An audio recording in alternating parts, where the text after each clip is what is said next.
Hi, and welcome to today's Biznology Digital Marketing webinar. I'm Mike Moran, founder of Biznology and a senior strategist at Conversion, Revealed Context, and Solo Segment. I'm the co-author of Search Engine Marketing, Inc. and OutsideIn Marketing and sole author of Do It Wrong Quickly. I'm a veteran of IBM, managing groups in IBM.com for 8 years and retiring from IBM in 2008 as a distinguished engineer. Today you'll be hearing from James Mathewson, who will present OutsideIn Marketing, a pragmatic approach to content marketing. But before we start, we need to recognize our sponsors. Barn Raisers, a full-service digital and social media solutions company that builds brands using proven relationship principles and ROI.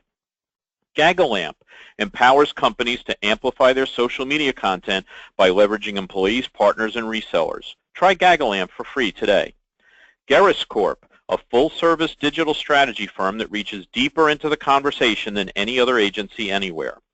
IBM Press, publishing the highest quality content for critical business and technology topics. Mountaintop Data, a B2B marketing intelligence company providing marketing lists as well as data cleaning, data appending, and data maintenance services. As we wait for more attendees to join, let me review the format of our webinar. Our Biznology webinars last just 30 minutes, so you can easily fit them into your busy schedule. We record each webinar and we'll email you that link later this week. During our speaker's presentation, you can use GoToWebinar to ask a question. That orange arrow opens and closes your controls. If you have a question, simply type into the box labeled Questions at any time during the event and press the Send button. I'll select a few questions at the end of our webinar and pose them to James. In the handout section of your control panel, you can find a PDF of today's presentation. Today we'll be using the Twitter hashtag BizNoWebinar in case you'd like to share information during the webinar. While we're waiting for the last few attendees to join, I'd like to remind you that the Biznology monthly newsletter and daily articles are available for free at Biznology.com. So if you're not already a subscriber, we'll hope that you'll sign up now. Thanks again to all of you for spending 30 minutes with us. We know how valuable your time is, so let's introduce today's speaker. James Mathewson is one of our Biznology authors and author of 2 books, OutsideIn Marketing, using big data to guide your content marketing, and Audience Relevance and Search, targeting web audiences with relevant content. James has 20 years of experience in building effective digital content for audiences. As editor-in-chief of ComputerUser.com, he grew an audience from 0 to 1.75 million monthly visitors in 6 months. As editor-in-chief of IBM.com, his work led to double the engagement rates with IBM.com content. He is currently a distinguished technical marketer for IBM, building the big data analytics systems to help marketers plan, publish, and iteratively improve marketing content for their target audiences. At the end of the webinar, we will randomly choose 6 attendees to receive free copies of our new book, OutsideIn Marketing. So if you've ever struggled with targeting content to your audience, this is the webinar for you. James, take it away. Thanks, Mike, and welcome everyone. I just wanted to spend a little bit of time talking about the books in a bit more detail to start with. So the first book, Audience Relevance and Search, I wrote in 2010, and in that book, I showed people how to use the words, the language of clients and prospects, primarily from search engines, to build content that is relevant to them. And for practitioners and people who built digital content, it was very effective and popular. But at a certain point, I found some issues with executives embracing the message. And so the practitioners wanted to do it, but they couldn't always do it because executives often said, no, we want to do it a different way. And so instead of writing a sequel to the book, or I should say a second edition, I wrote, with Mike's help, the OutsideIn Marketing, to help executives take the next step and embrace this new way of doing marketing, which is basically marketing in the language of your clients and prospects. So what is OutsideIn Marketing? Some people might say, well, content marketing is all about storytelling. And I'm here to say that no, it's not really. Storytelling is important at a certain stage in the buyer's journey, but if you lead with your stories, if your brand stories are the most important things in your marketing messaging, you are going to turn a lot of customers, potential customers, away. You're not going to communicate with them on and in their terms. If you look at this picture here, you have a bunch of people sitting around a campfire, and they are the paradigm of a captive audience. They're sitting there understanding exactly what's going on. They're really into it, right? They got nowhere to go. There's no time issues present in this picture, and that's the kind of environment where storytelling works.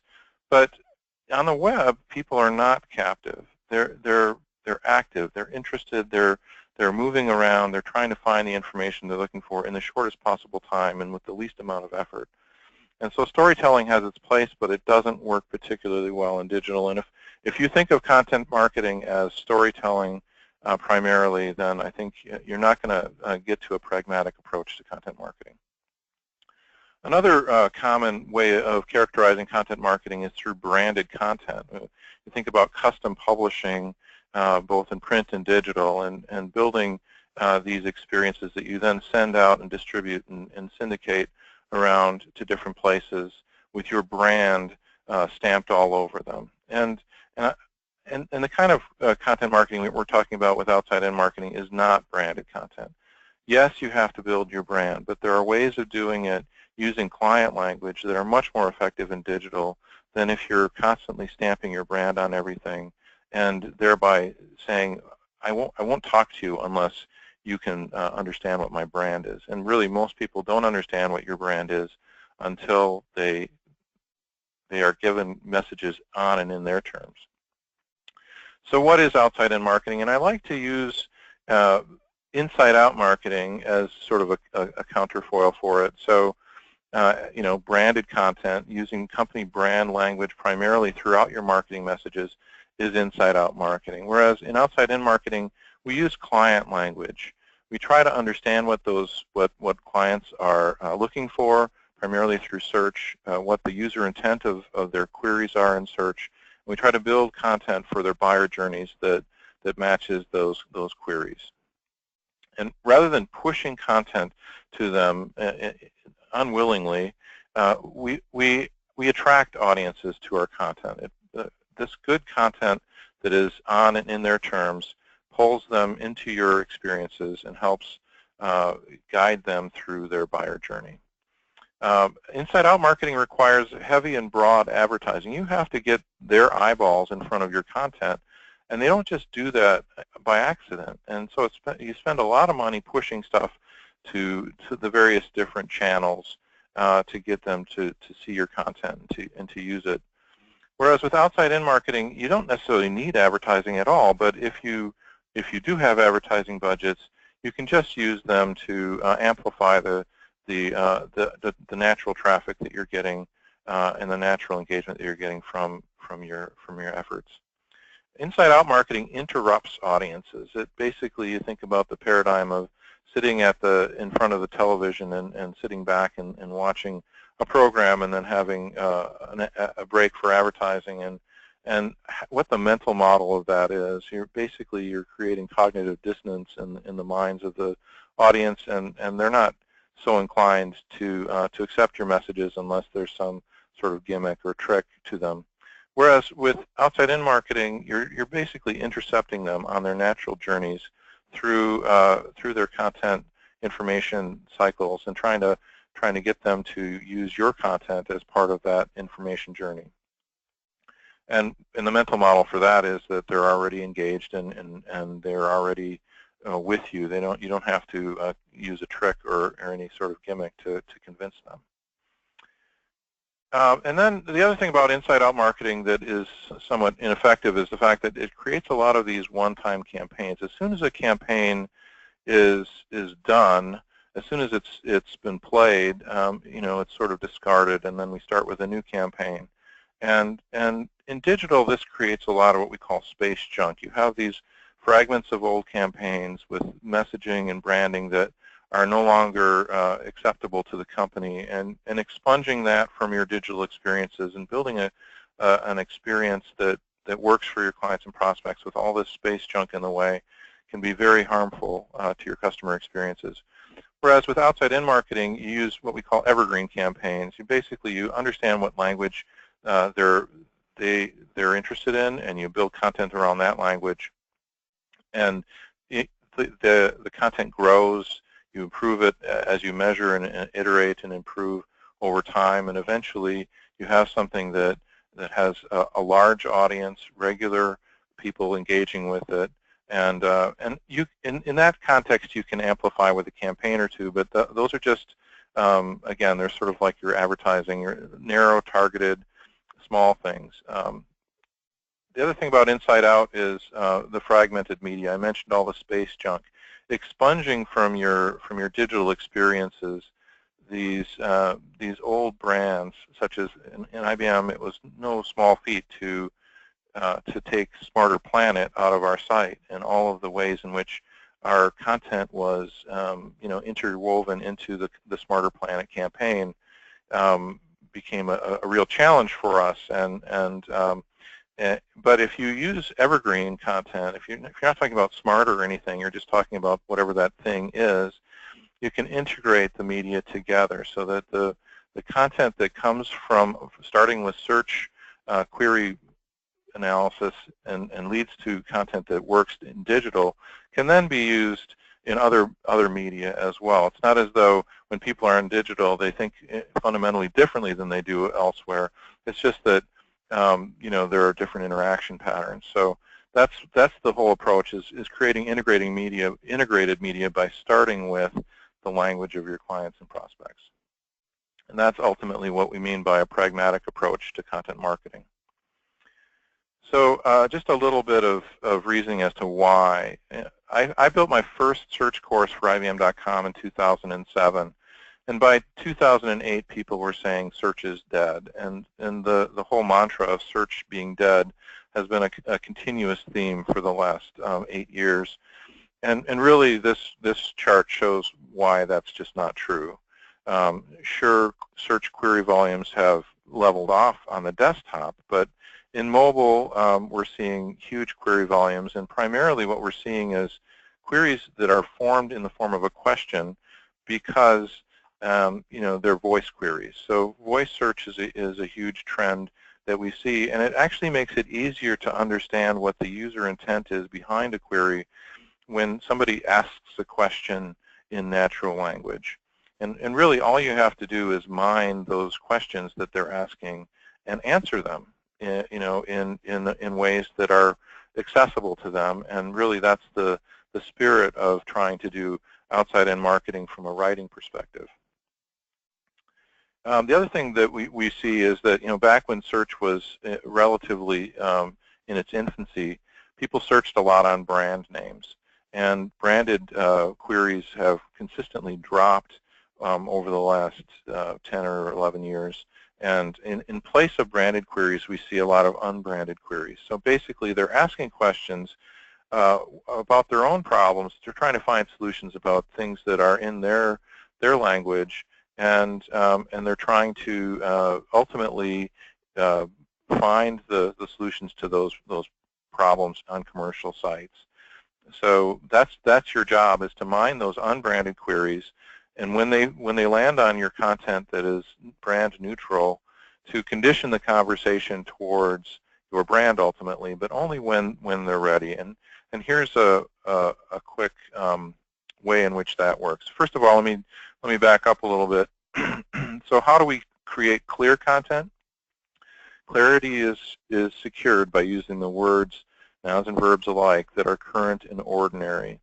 And normally when I give this slide in a live setting, I ask people who the famous content strategist is, but since we're on a webinar, I'll just say it. It's Aristotle. So 2,300 years ago, Aristotle was basically forming the basis for all communication by saying that really, in order to communicate with people, you have to use their words.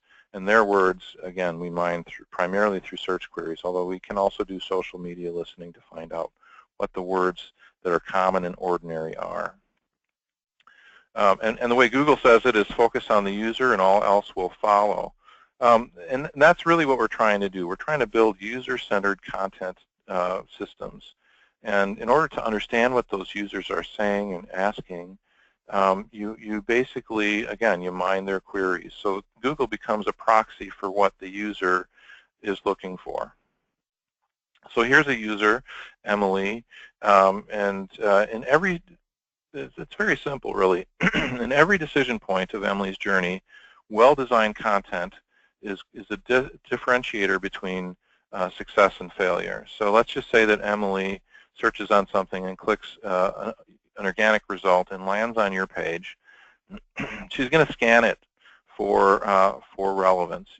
In digital, they're not captive audiences, so you have to demonstrate right up front that this content is relevant to their query. And the best way to do that is actually through text, that they scan for words and phrases that are close to, or at least semantically relevant to the query.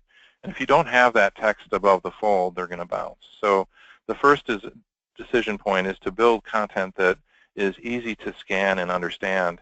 And then once she scans and determines that it's relevant, she'll begin engaging with the page. But if she determines that it's not relevant, she bounces. And she goes back to Google and she tries to find something else. And this experience is not neutral. It's a negative experience for your brand. You get enough of them and people start to think that you don't know what you're doing. And it's also a negative experience for your search equity, because Google actually measures these bounces and counts bounces against the quality of your content. So designing in a way that helps her scan and determine relevance is really the most important thing. Once she does determine that it's relevant, she engages, meaning she reads, she scrolls, she clicks. Are we giving her the right and quality asset, the thing that's going to actually answer her question or solve her problem?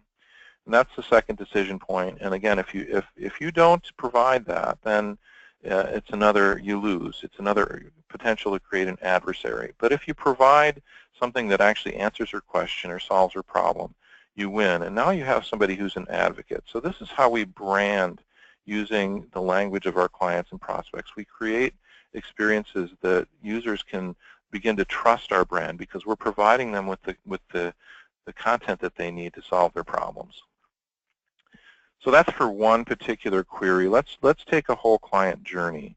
The way we slice up the client journey in IBM is discover, learn, solve, try, and buy. There are other parts of the journey, but in the interests of space, I'm just using these. So in Discover, we say, here's a typical query, what is big data? So we happen to have a page in IBM.com that ranks well for big data. And all it really does is answer that question. A lot of people wonder what big data is, and we have an answer that's vendor neutral. And then we have a few trends below that show how big data is changing over time and what you can use big data for to improve your business. Well, Emily, who's a CMO, wants to know how about big data for marketing? So maybe this asset is on that page previous, but maybe she can find it directly through search. And it's a video that basically explains 4 ways in which you can use big data to transform your marketing. Okay, so big data is gonna help me transform my marketing. Who are the players, the major players in this space? So she searches for big data platforms, and these are the platforms that she gets. And she becomes interested in one particular, and that would be Watson Analytics. So she wants to try it. And so she tries it, and she finds out that it could really help her marketing organization understand how to create more compelling messages and get them in front of more people, which is really the goal of marketing. But she has to sell it to her executives in order to get it bought in. So here in the buy phase, we have content that is primarily from third parties that show the importance of using, in this case, Watson Analytics to improve the bottom line for marketers. And so we have content through the entire journey for this particular audience member. And if you unpack it in terms of queries and then you build the content that matches those queries, you can build whole client experiences around mining search data and understanding the content that resolves from that. But it's not just Emily, it's also her whole buyer group. She has influencers on the left, and she has people that she needs to influence on the right. And we have to have content for all these people. So we work towards a model of sort of one-to-one marketing where we're trying to understand what each person in this buyer group needs, what their content journeys are like, and then we build content for them. So here's a quick case study. In 2010, we discovered, and I was on the team, that discovered that we didn't have any content in Google or Wikipedia for the queries that people cared about in cloud computing, and there are reasons for it. We were basically trying to brand our content with things like capacity on demand, dynamic infrastructure, basically our words for the same thing, cloud computing. We did have other places in IBM.com where people were trying to do this, and it was fragmented and difficult. So this was the fragmented experiences that we had, and we said, let's build an experience that is all about the words and phrases that people care about when they're looking for cloud solutions. So this was the strategy that we came in, OutsideIn Marketing. And we built this experience. I had to use the Wayback Machine to find it, but you can see that we had a faceted search function front and center that had all the words and phrases at the time that were most important to people looking for cloud computing solutions. And behind each one of those buttons, there was content for it. And as you can see, since then, the search query volumes have changed somewhat, but they've been pretty consistent. And building a content experience around this and adding to it and helping it to grow and make it evergreen has really turned us around from a side player in cloud computing to ultimately the #2 player according to Gartner. And this is the kind of experience that we have. Basically, it's a landing experience that answers the question. There's nothing about the IBM brand on it to start with because the query is what is cloud, but it's simple and it communicates the message. And behind each one of these links, they can start a journey that gets ever more branded as they go. And this is how our SEO visibility has gone since we launched the site in April of 2011. And we've had a couple of bumps in the road, but primarily it's been up and to the right because we've continued to measure and iterate and improve, build this evergreen model of content as we went. So that's for one site. How do we scale it? We scale it by moving from left to right. Originally SEO was all about an afterthought. Can you optimize this page for search? And then we started thinking about it in terms of using keywords as an input to content planning and building experiences. But that was okay until we realized that we built a whole bunch of them that were duplicative. And so now we're building these coordinated experiences where we're trying to get brands to work together to build common experiences that ultimately serve clients first. Ultimately, we'll have a unified experience, although that requires some sort of paradigm shift. We have to have everybody in the organization understanding all the KPIs and having the same set of data to work from. And that's the transformation that we describe in our book, OutsideIn Marketing. It's all about how do we get everybody in the organization basically to think in terms of what clients are looking for and to build the content that meets their needs. And ultimately, when you make this transition, you go from brand-first content to user-first. And it's all about building the user-first experience. And the hard part in the cultural change that we're helping to transform is get executives to make that leap, that if they put the user first, they're going to make their numbers. And that's something that, one executive at a time we're able to do in IBM. So that's the end of my portion of the presentation, and I'm going to push it over to Mike for questions. Thanks, James. I'm sure our attendees have a much stronger idea of how to integrate big data into their content marketing, but you didn't answer every question. I've got several good questions teed up for you, and I'd like to remind our audience it's not too late to ask your own question by typing it into the questions box in your GoToWebinar controls. And remember to stick around to the end to see if you've won a copy of OutsideIn Marketing. We're about to start firing questions at James, but we need to thank our sponsors once again.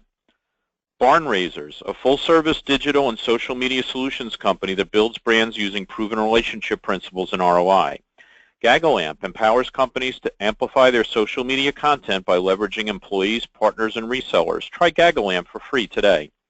Gerris Corp, a full-service digital strategy firm that reaches deeper into the conversation than any other agency anywhere.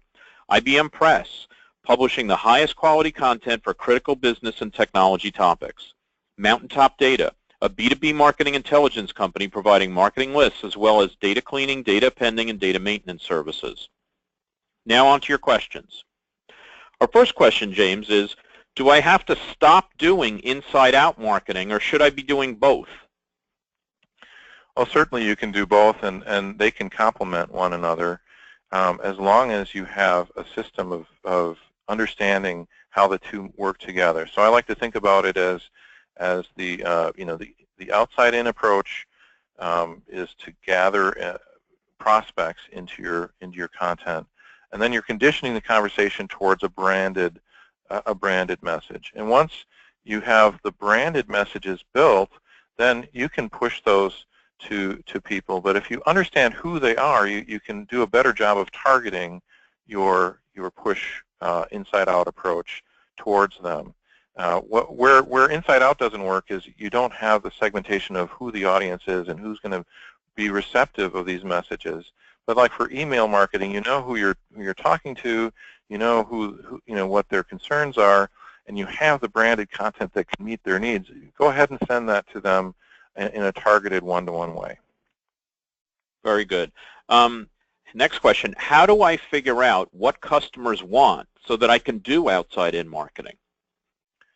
So it's all about customer intent modeling, which is a little bit scary, I think, for a lot of people, because there's some inference that goes on between the queries that they're asking and the content that you would need to answer the questions behind those queries. But it really does start with trying to unpack what that question is.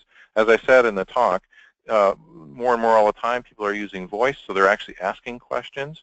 But even if they're not asking questions, you can unpack a query in terms of the questions that the audience has for them. And then the second part is actually looking into all of the different search results for those queries. So what does Google think is an appropriate answer to that question? And looking especially for those queries that where you have competitors ranking on the first page in Google and you're not ranking, those are your opportunities to engage with the clients that your competitors also have identified as important clients to work with. So that's really the first approach, and you can refine it over time using metrics to measure the results of your content. In some cases, you'll find that we thought this was going to be a really good piece of content for this query, but it doesn't turn out that it's working very well. So then you try something else, and through ultimately, you can get about 80% of the way there through customer intent modeling, and the rest of the way you have to let the machine learn by iteratively improving content over time. Terrific. We've got time for one more question. Can outside-in marketing be applied to clients in the non-enterprise area? So specifically, I have a client who's a small automotive magazine with 60,000 subscribers. Yes, I think actually enterprise is it's just more difficult. But if you're if your client is a smaller business, the range of queries, the number of queries it's a smaller set, and the thorny issues of governance between one unit or another kind of aren't there. So really, it's I think easier if you have a very prescribed audience for the magazine, and you have you understand what their queries are, and then you build a content model based on satisfying or answering the questions to those queries. You can do a really good job of targeting content to your audience. Terrific. Unfortunately, that's all the time we have for questions. Thanks to James for these great ideas, and thanks especially to our audience for your participation and your questions. Now it's time to announce the attendees who will receive free copies of our book. The winners are Valentina Vendyshenkova, Paula Malon, Leo Walker, Elsa Capitan-White, Paul Hammonds, and Joe Kitka. Congratulations to all our winners. Eileen will send you confirmation emails shortly. And if you had any questions that we didn't have time to answer, you can email your questions to Eileen as well, Eileen@MikeMoran.com, and she'll be sure to get them to James for the answer. Later this week, we'll send you all a link for the recording of this webinar to listen to again and to share with others. We also invite you to mark your calendars for our next Biznology webinar, Digital Marketing Directions, Key Trends Driving Digital in 2017, with Tim Peter, scheduled for 11 a.m. U.S. Eastern Time on January 10th. We hope to see everyone back here then. Bye, everyone.